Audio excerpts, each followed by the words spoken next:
Hello all of you, जय हिंद। कैसे हो आप सभी लोग। तो आशा करता हूँ सब लोग बढ़िया हो गए, सब लोग स्वस्थ हो गए और तैयारी कर रहे होगे, प्रिपरेशन कर रहे होगे। आपकी तैयारी बहुत से चल रही होगी। देखो मुझे पता है यार अभी एग्जाम डेट नहीं है, लेकिन आपको तैयारी देखो अभी से ही करनी पड़ेगी। ठीक है, तो आज हम बात करने वाले इंग्लिश वाले सेक्शन की। देखो इंग्लिश आपका बहुत ही स्कोरिंग सब्जेक्ट होता है और मेरे हिसाब से एयरफोर्स XY के पेपर में सबसे ईजी पोर्शन आपका इंग्लिश वाला ही होता है। भले ही आपका इंग्लिश कितना भी वीक है, भले ही आपने इंग्लिश कुछ नहीं पढ़ा 11th-12th में, तब भी मैं कहता हूँ सबसे ईजी आपका इंग्लिश होता है और सबसे अधिक आप स्कोर इंग्लिश में ही कर सकते हो। सबसे कम क्वेश्चन आपके इंग्लिश में ही आते हैं, केवल 20 क्वेश्चन, लेकिन सबसे अधिक टाइम भी आपको इंग्लिश में ही मिलता है। 20 क्वेश्चन के लिए आपको पूरा 20 मिनट मिलता है, जबकि बाकी में आपको 25 क्वेश्चन के लिए सिर्फ 20 मिनट मिलता है। तो इंग्लिश में आप बहुत ईजिली 15+ स्कोर कर सकते हो। 15+ मतलब ये 16 भी कर सकते हो, 17 भी कर सकते हो, वो डिपेंड है आपने किस हिसाब से तैयारी कर रखी है। ठीक है, तो मैं आज इस वीडियो में आपको इंग्लिश का एक फिक्स पैटर्न बताने वाला हूं कि इंग्लिश का पेपर का जो एक फिक्स पैटर्न है वो क्या रहता है और कितने क्वेश्चंस कहां से आते हैं। विश्वास करो ये आपके लिए बहुत ज़्यादा बेनिफिशियल रहेगा। आप तैयारी करना तो एक बार आप इस वीडियो को कंप्लीट वॉच कर लेना, उसके बाद तैयारी करना, उस हिसाब से तैयारी करना। ये आपको बहुत अधिक हेल्प करने वाला है और आपको मुझे लगता है कि सब कुछ आइडिया मिल जाएगा इसके बाद कि हमें इंग्लिश किस प्रकार से पढ़ना है, कहाँ से पढ़ना है, कैसे पढ़ना है और अपनी तैयारी कैसे आगे बढ़ानी है। ठीक है, मैं आपको बताऊँ कि पेपर का पैटर्न क्या रहता है। इसके अलावा एयरफोर्स क्या कर रहा है, अब धीरे धीरे इंग्लिश के पेपर का पैटर्न चेंज कर रहा है। ठीक है, धीरे धीरे। तो मैं आपको नया पैटर्न बताऊं कि नया पैटर्न एयरफोर्स का किस तरफ जा रहा है, नया पैटर्न में एयरफोर्स क्या बदलाव कर रहा है, जो कि आपके लिए बहुत बेनिफिशियल रहेगा। बाकी वही पैटर्न आपका जो पिछले करीब 3-4 साल से लगातार चल रहा है, वही पैटर्न आपका सही है और मुझे लगता है वही पैटर्न अगली बार भी रहेगा। डेफिनेटली वही पैटर्न रहेगा, तो आपको उसी हिसाब से तैयारी करनी है। ठीक है, उससे पहले आपको मैं बता दूं कि अगर किसी को एनडीए की प्रिपरेशन करनी है तो नया बैच स्टार्ट हो रहा है अनअकैडमी का 1 दिसंबर से और ये 31 मार्च तक चलने वाला है। तो इसमें आप एनरोल कर सकते हो। बेस्ट बैच है मेरे हिसाब से, ये इंडिया के टॉप एजुकेटर हैं। और इसके अलावा आप सभी को पता है कि प्राइस ऑलरेडी एनडीए का बढ़ रहा है 1 दिसंबर से करीब 15%, तो आप अभी एनरोल कर सकते हो। बाकी कोस्ट गार्ड का विक्रमादित्य बैच भी स्टार्ट हो रहा है 1 दिसंबर से, तो आपको कोस्ट गार्ड की प्रिपरेशन करनी है तो आप इसमें एनरोल कर सकते हो। Diksha ma'am, Mayank sir, Pradeep sir, ठीक है, उदय सर, प्रियंक सर, जितेश, ये सारे सर आपको पढ़ाने वाले हैं। इसके अलावा आप सभी को मैं थोड़ा इंट्रोड्यूस करना चाहता हूँ आइकॉनिक सब्सक्रिप्शन से, जो कि अभी नया लॉन्च हुआ है। आइकॉनिक सब्सक्रिप्शन में आपको प्लस के सारे बेनिफिट मिलेंगे। प्लस के अलावा आपको इसमें रेज हैंड के प्राइस फीचर मिल जाएगा। ठीक है, इसके अलावा आपको आस्क डाउट का फीचर मिल जाएगा। तो आइकॉनिक सब्सक्रिप्शन में आपको प्लस वाले सारे फीचर मिलेंगे, उसके अलावा आपको अदर फीचर भी मिल जाएंगे, तो आप इसको देख सकते हो। ये प्राइस आपका प्लस का, ये प्राइस आपका आइकॉनिक का, आप दोनों कंपेयर करो, जो आपको सही लगे आप देख लो एक बार। ठीक है, आपको कोड यूज़ करने पर 10% का डिस्काउंट मिल जाएगा हमारी तरफ से RN75 यूज़ करने पर। बाकी ये प्राइस आपका है एयरफोर्स नेवी कोस्ट गार्ड का। कोड यूज़ करोगे RN75 तो आपको 10% का डिस्काउंट मिल जाएगा। तो देखो यार, अब बात करते हैं डायरेक्ट काम की अपनी कि एयरफोर्स का पेपर पैटर्न क्या रहता है इंग्लिश का और आप कैसे एक बेहतर स्कोर कर सकते हो। ये वीडियो आपके लिए बहुत अधिक बेनिफिशियल होने वाली है। तो सबसे पहली बात, आप सभी को पता है कि एक क्वेश्चन नरेशन से बिल्कुल फिक्स रहता है एयरफोर्स के इंग्लिश में।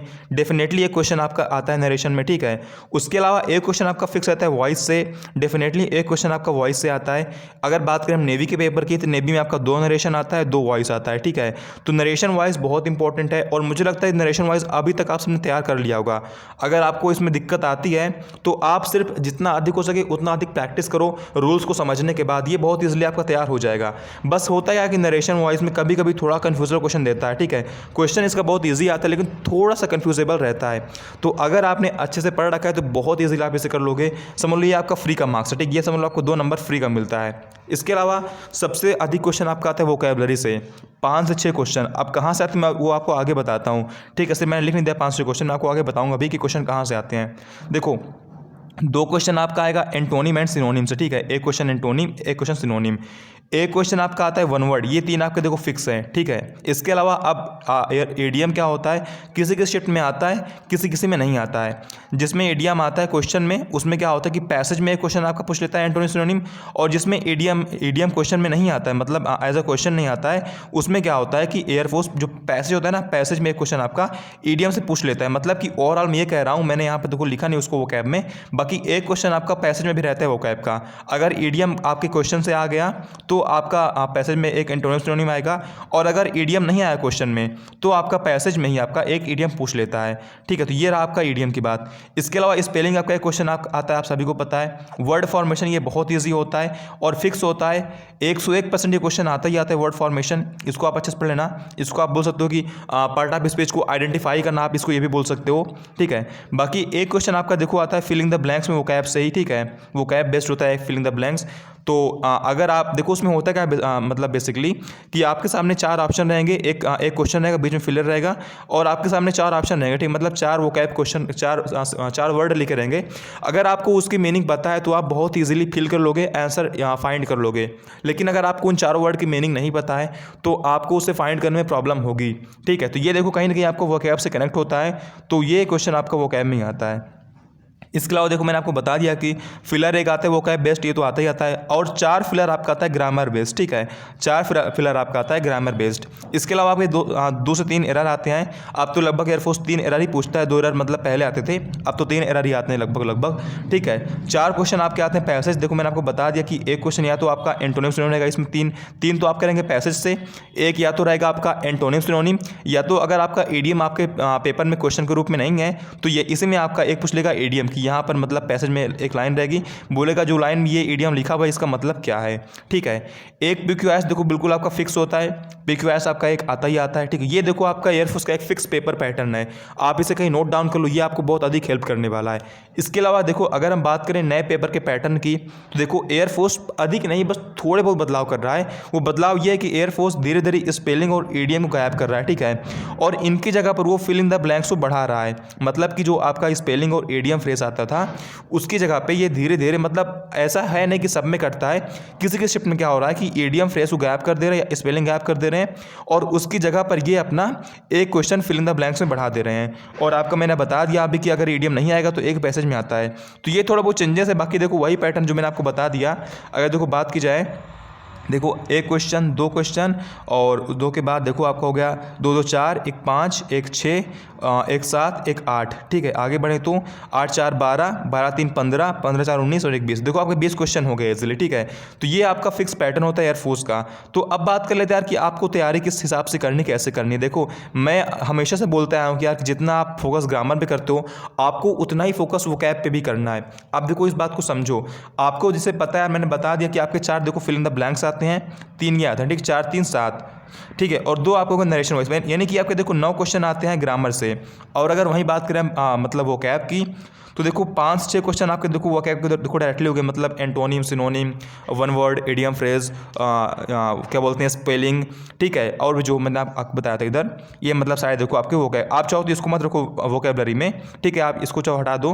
बाकी देखो ये हो गया, लेकिन इसके अलावा वोकैबलरी क्या ना, अगर आपने वोकैब अच्छे से पढ़ रखा है तो ये आपको हेल्प करेगा पैसेज में भी, ठीक है। अगर आपने अच्छे से मीनिंग्स को पढ़ रखा है, आपको मीनिंग्स आती हैं, तो पैसेज को आप बहुत ही ईजिली समझ जाओगे, मतलब कि पैसेज कह क्या रहा है और इसके क्वेश्चन क्या बोल रहे हैं और इसके आंसर क्या होंगे, ठीक है। मतलब कि वोकैब आपको इसमें भी हेल्प करेगा।